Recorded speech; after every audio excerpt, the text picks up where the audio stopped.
मुगल बादशाह औरंगजेब ने हिंदुस्तान पर 49 साल राज किया। इसके शासनकाल को मजहबी कट्टरता, हिंदुओं पर जजिया कर लगाने और मंदिरों को विध्वंस करने के लिए जाना गया। औरंगजेब ने अपने परिवार को भी नहीं छोड़ा। पिता शाहजहां को सलाखों के पीछे भेजा, भाई दारा का कत्ल कराया। बेशक वो अपनी ज़िंदगी में गद्दी पर मजबूती से डटा रहा, लेकिन उसने मुगल साम्राज्य के पतन का रास्ता खोल दिया और अंत समय में उसे अपने पाप याद आ गए, जिसका जिक्र जो है एक चिट्ठी में किया था। अकबर की तरह ही औरंगजेब ने भी हिंदुस्तान पर तकरीबन 49 साल शासन किया। हालांकि राज्य की सीमाओं के विस्तार के मामले में उसने अकबर को पीछे छोड़ा, लेकिन अकबर ने जहां से दृढ़ शासन व्यवस्था और सुलह कुल के रास्ते चल मुल्क में अमन चैन कायम किया, उसके उलट औरंगजेब ने लगातार युद्धों में उलझकर मुल्क और खजाने की माली हालत बदतर कर दी। मजहबी कट्टरता, हिंदुओं पर जजिया कर और मंदिरों के ध्वंस की उसकी नीति ने बहुसंख्यक आबादी को नाराज किया। बेशक अपनी ज़िंदगी में वह गद्दी पर मजबूती से डटा रहा, लेकिन उसने मुगल साम्राज्य के पतन का रास्ता खोल दिया। तो एक ताउस की चाहत में पिता शाहजहां को कैद और रास्ते के कांटे 3 भाइयों जो है दारा, मुराद और शुजा का बेरहमी से सफाया करने वाले औरंगजेब को मुगल इतिहास के सबसे निरंकुश शासक के तौर पर याद किया जाता है। पर वहीं औरंगजेब अपने आखिरी दिनों में खुद को कितना अकेला और असहाय पा रहा था, इसका हाल बेटों को लिखी उसकी चिट्ठियाँ और वसीयत बयां करती है।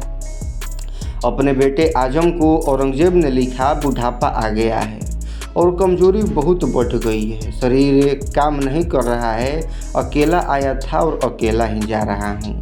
खुदा की इबादत के अलावा जो भी वक्त बिताया उसमें रंज के अलावा कुछ हासिल नहीं हुआ। न सल्तनत पर सच्ची हुकूमत कर पाया और न रियाया का ख्याल रख पाया।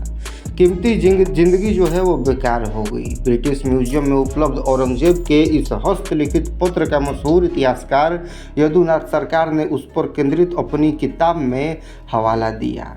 आगे उसने लिखा कि मेरा बुखार उतर गया है और पीछे रह गए हैं। सिर्फ यह चमड़ी और उभरी भूसा इस दुनिया में अपने साथ कुछ नहीं लाया था, पर अब साथ पापों का गठरी लेकर जा रहा हूँ।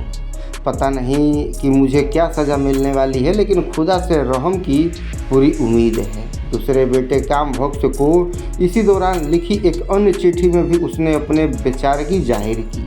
आपस में झगड़ते बेटों और साम्राज्य के पतन की आशंका उसे परेशान किए हुए थे। उसने लिखा कि हर मुमकिन कोशिश की, लेकिन किसी ने मेरी नहीं सुनी।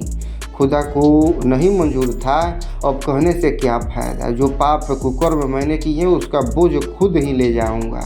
मेरे अंगों का हिलना चलना भी बंद हो गया है, जो सांस निकल जाती उसके वापस आने की उम्मीद नहीं रही। तुम्हें और तुम्हारे बच्चों को खुदा के भरोसे छोड़ता हूँ।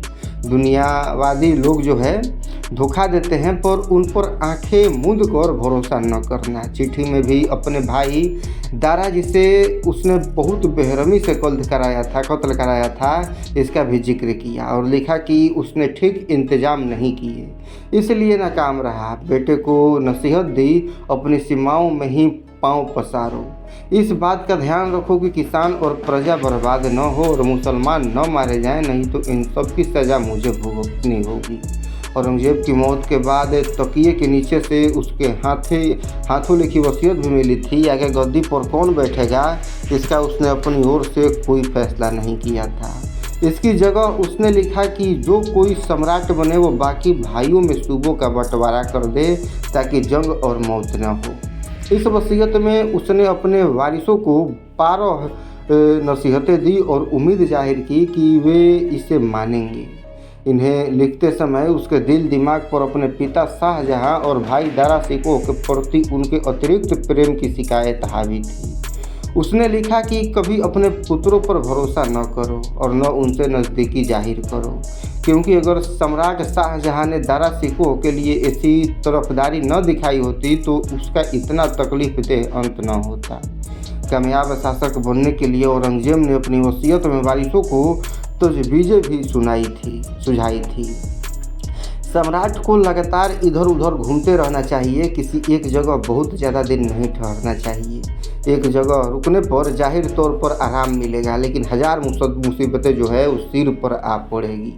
साम्राज्य के हर इलाके की हर खबर जल्दी से जल्दी जानकारी में आनी चाहिए। हमेशा चौकन्ने रहना चाहिए ज़रूरी है। और मेरी ज़रा सी भी लापरवाही से शिवाजी कैद से निकल भागा। नतीजन आखिर जो है तक मुझे मराठों से जूझना पड़ा। औरंगजेब ने शासन के लिए ईरानी मुलाजिमों और लड़ने के लिए तुरानी सैनिकों को सबसे भरोसेमंद बताया। बाहरा के सैयदों को उसने पूज्य बताया और उनके प्रति कुरान की आयत के मुताबिक समान के सलूके की सीख दी। उन सेवकों सैनिकों के प्रति जो मुश्किल हालात में भी उसके साथ बने रहे, उनके प्रति दयापूर्ण व्यवहार और अगर उनसे कोई गलती भी हुई तो उन्हें माफ़ करने के लिए भी उसने लिखा था। औरंगजेब नहीं चाहता था कि उसकी मौत से जुड़ा कोई खर्च जो है शाही खजाने से किया जाए। इस काम को सादगी से किए जाने की भी उसकी हिदायत थी। उसने लिखा, अन्याय में डूबे हुए मुझ पापी की कब्र को वहाँ चढ़ाए गए कपड़े से ढक देना। इस काम को पूरा करने के साधन शहजादे आजम के पास है और उसने हासिल कर लिया जाए।